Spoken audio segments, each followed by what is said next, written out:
Hi, welcome back to Spiritual Compass with me, Gary Guerrier. Thank you so much for joining me. Don't forget to hit the like, subscribe, and notification bell. And do me a favor, leave a comment about it and tell me what you think, you have any questions, and then we'll take it from there. I have a special guest today. I have Mr. James Todd. It's a pleasure having you today. Why don't you tell us a little about yourself? Hi, Gary. My name's James, and I'm very happy to be here. Thanks so much for having me. I have partial English accent because I moved here from England about 30 years ago. Born and raised in Manchester, England. Big soccer fan. Manchester City, not United. And yeah, I'm very much into that. One of my self-care things is watching football. I have a small business. It's a family business called Dimple's Hair, and Nice. we help women with hair loss. And there's a whole journey, which is very personal, and I love that business. And I got loads of hobbies, and I have a wife and two young sons. Oh, that's amazing. That's so good. I'm so glad you came today. What I'd like to talk about is insecurity, right? And I asked that, right, because you shared with me recently that you worked on yourself, right? Um, you did something with your hair or Hmm. something like that, right? And you never realized that it was an issue and you were hiding it. Mm. So, how does that, or how did it affect you? So, I'll just show you what's going on right now as we've got a camera right here. So, I had a hair transplant. I did a hair transplant 15 days ago. I was led to Istanbul, Turkey for a great soccer event, and I Oh, thought, why not get my hair done? I know somebody else that did it. And I've got, if you saw pictures of me, I've got really thick curly hair right, normally. And I thought, all right, I'll go get it done. And then I went and got this procedure done. And after they shaved my head and you know, they added the hairs, you can see the white hair right. in the front and then there's some more at the So they had back. to shave the whole thing off? That shaved my whole head. Yeah, there was a whole procedure. I had Oh, about wow. it was an 8 hour surgery. Wow. I didn't even look ahead. I just went and did it. I didn't want to look at any pictures. I didn't want to look at any videos. My brother-in-law went. They did a great job on him, and I thought, all right, I'm gonna be. Yeah, I'm there. I may as well. It was something I was lightly thinking of doing in 5 to 10 years, but Right. when am I gonna go to Istanbul? And I'm going for the soccer final, which was brilliant. That's another story. Okay. And so I went and they did the procedure, and I got to look at myself in the mirror, which is what I don't really do very often. I'm Right. so good at looking at other people and looking at why he should get a hair. Why is his hair so long? Why, what's he look at those Right. shoes, judging other people instead of looking at myself, Right. and what's going on with me and my insecurities. I kind of project them out. That's an unconscious thing I've always been doing. And I go and do this thing for myself, and I see, and it was actually it wasn't really until I was on the plane coming home, Oh, a few really? days after, I was like, because somehow like bathroom mirrors and elevator mirrors, I found that's where I went, like public bathrooms, especially elevators, when there's a mirror in there, that's usually when I look at myself, because there's nothing else to do. It's one of those distractions on an elevator. You see, you're like, oh man, okay. Exactly, especially when I'm alone. Probably if I was with people, I probably wouldn't, but and I was looking at myself. I was like, "Oh my god!" I was like looking down. I was like, "They added several inches of hair to my head." I was like, "I didn't even realize that I had any hair loss," and that's the unconscious thing. Like I was telling my hairdresser, "Oh yeah, just leave it a little bit longer in these areas here," and I was combing my hair forwards for so Ah, long, and not noticing, and realizing that yeah, I've got a receding hairline. right, I was too busy focusing on other things and not looking at myself in that right, way. And in the end, I did this wonderful act for myself, which is, led by the soccer match, right. going to Turkey, and I'm really glad I did it. But it was like, wow, I didn't realize. And before I left, I think when I decided to do this, Right. my sister and my mum and dad were like really pushing me, like, you should do this. Go get your hair done. Go get your hair done.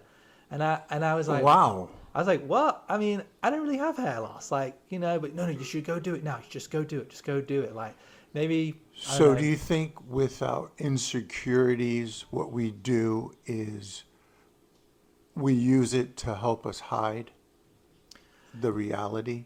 Yeah, I mean, I would say for me, there's two types. There's like a conscious insecurity, and then there's an unconscious insecurity. Right. I'm way more conscious. Like, if you were to ask, like, people were saying to me, well, why are you getting your hair done? I was in London before Right. the surgery, and I had all this curly hair. Like, you don't need it, you know, because I was hiding it Right. well. And I was like, they kept asking me, but why are you getting it done? Why are you getting it done? I didn't really have an answer. I'm like, oh, because I'm going to the soccer match. You know, it's like So it was just convenient. it Oh was yeah, I'm just gonna convenient, go. It's convenient. but it was also unconscious. You know, Right. I was hiding. I was hiding this, and I like I just didn't want to look. You know, Right. maybe at myself. The thing that's very conscious about that I'm insecure about, and I even stutter when I'm saying it, is really my body. I've always been mostly insecure about my body. See, right there it is again. And, you know, Right. all my life I've had real conscious insecurity about it, even when I've had the best body I've ever had. You know, like I was that guy that was obsessively working out, Right. and you know, I would have a six pack without having to do much, you Right. know, and I thought I was fat. Right. You know, So I where do you thought I think that was, stems from?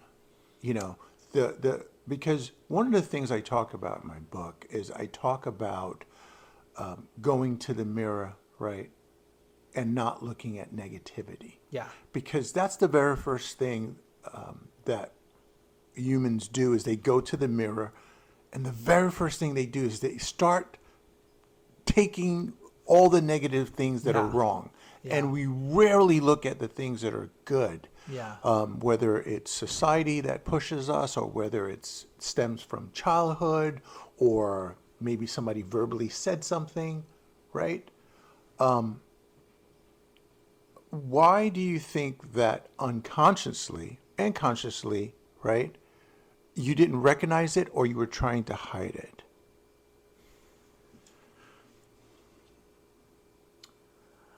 I mean, it just wasn't in, you know, my family of origin. You know, there wasn't talk of love in the house, Ah, and there was.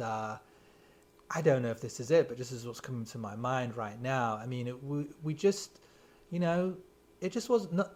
Nothing was talked about, and if anything was talked about, right. it was usually Surfacey. surfacing, and we were looking at other people.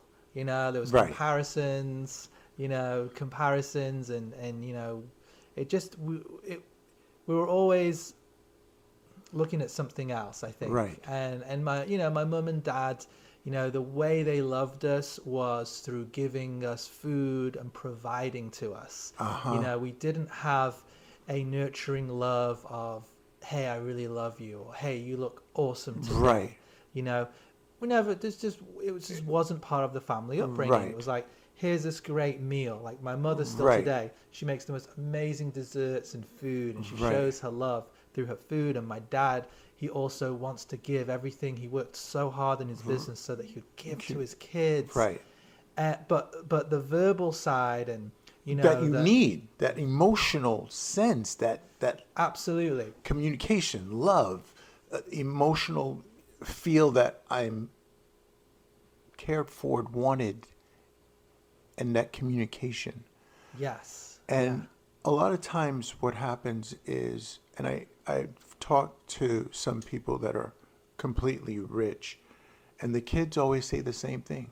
Do you want the car, or do you want to throw baseball with your father? Mm, And 100% of the time they say, I want to throw baseball with my father. yeah, Because you cannot do anything to make up for that sense of love when you're engaged.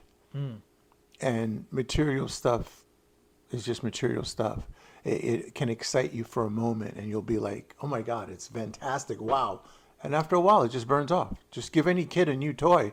They're excited about it. And then after the toy is tossed to the side, you know, in like 2 or 3 weeks, they're not even playing with it anymore.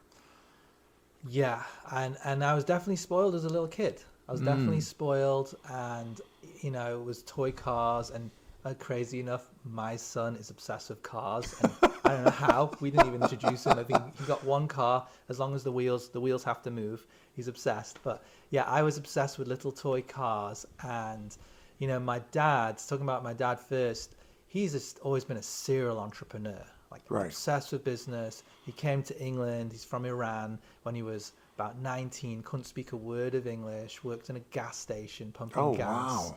and then worked in another job. He worked 2 jobs, and he was packing textiles, they call it, but like it was like women's socks and underwear into bags, and then going to sell it. And then he would work in the gas station, and he worked his way up into becoming a self-made man, an entrepreneur. And the only language my dad can speak is business. So All right. I didn't really have I didn't have a conversation Wow. with my dad until I was like 22, until I went to an undergraduate business school, and I could talk to him about in his Business. language. Right. Business, you could talk to him in his language and communicate with him, because you would do anything to get that engagement with your father. So yeah, I mean, it's been many years. I'm 43 now. I think it's kind of dying down a bit now the past few years. Right. I've been doing a lot of work on myself, but yeah, it was also, I had this real need for connection with him unconsciously, where I Right. was like, hey, look what I did. Hey, check this out. Hey, Trying to get that validation. do you love me now? Yeah. Do you like me now? Am I good enough now? It was Right. like constant, like,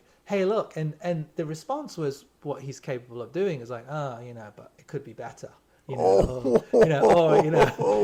like I'm asking for it. I'm totally asking for it. I'm like, all right, so it's taken me so many times of doing that to Right. just to not go there for that. So how has it improved now?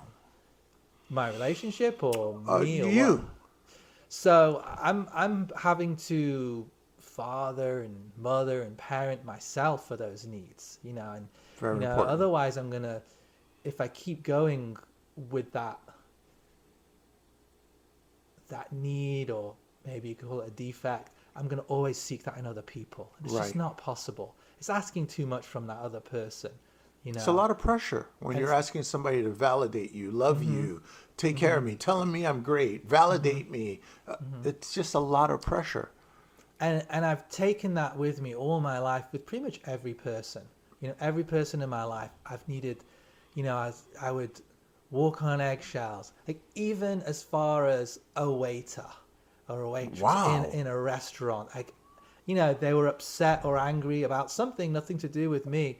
And I would think, was I responsible for that? Like, I'd be extra nice and courteous to them to Right. try and make them, feel better, which probably was so maybe they would like me, right. So I've been on this journey of all my life unconsciously, like trying to get everyone to like me, and it's Right. exhausting. And over the last few years of some real introspective, looking and work, a lot of work, mentors, therapy, different kinds of therapy I've done to Right. hone in on this. It's been, what does James want? Yes. I'm so good at listing what everybody else wants. Right. What does James want? Is this a yes for James, or is this a no for James? Because otherwise it was like, all right, hey, can I borrow this sweater from you when I was a kid, Right. for instance?